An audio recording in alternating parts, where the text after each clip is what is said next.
महापूर ही अचानक उद्भवणारी नैसर्गिक आपत्ती असून प्रशासनाकडून सर्व यंत्रणा सज्ज ठेवण्यात आल्या आहेत. नागरिकांनी प्रशासनाला सहकार्य करावं आणि आवश्यकतेनुसार सुरक्षित स्थलांतरासाठी तयार राहावं असं आवाहन जिल्हाधिकारी डॉक्टर विजय राठोड यांनी केलं.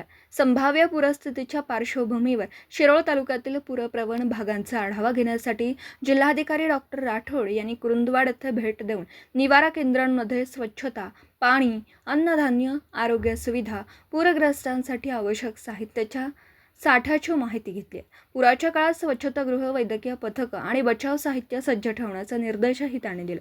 यावेळी बांधकाम अभियंता राजेंद्र गवळी यांनी कुरुंदवाड शहरात पुराचे पाणी कोणत्या मार्गाने प्रवेश करतं, कोणते भाग अधिक धोक्यात येतात, तसेच संभाव्य पूरस्थितीचा परिणाम कोणत्या परिसरावर होऊ शकतो याचा सविस्तर पूर्ण नकाशा जिल्हाधिकारी डॉक्टर राठोड यांच्यासमोर सादर केला. जिल्हाधिकारी डॉक्टर राठोड यांनी सीताबाई पटवर्धन हायस्कूल, तेरवाड येथील आश्रमशाळा, गुरुदत्त साखर कारखाना, लाल बहादूर शास्त्री हायस्कूल येथील निवारा केंद्रांची प्रत्यक्ष पाहणी केली. यावेळी माजी नगराध्यक्ष दादासाहेब पाटील यांनी जनावरांच्या स्थलांतरासाठी वाहनांची व्यवस्था व चारा छावण्या सुरू करण्याची मागणी केली. त्यावर संबंधित विभागांनी तातडीने नियोजन करावं अशा सूचना जिल्हाधिकाऱ्यांनी दिल्यात. या पाहणी दौऱ्यात प्रांताधिकारी दीपक शिंदे, तहसीलदार अनिल कुमार हेळकर, मुख्याधिकारी मनोज कुमार देसाई, वैद्यकीय अधीक्षक डॉक्टर पांडुरंग खटावकर, सहाय्यक पोलीस निरीक्षक संतोष माने, वजीर राजकीय फोर्सचे रौफ पटेल आदी उपस्थित होते.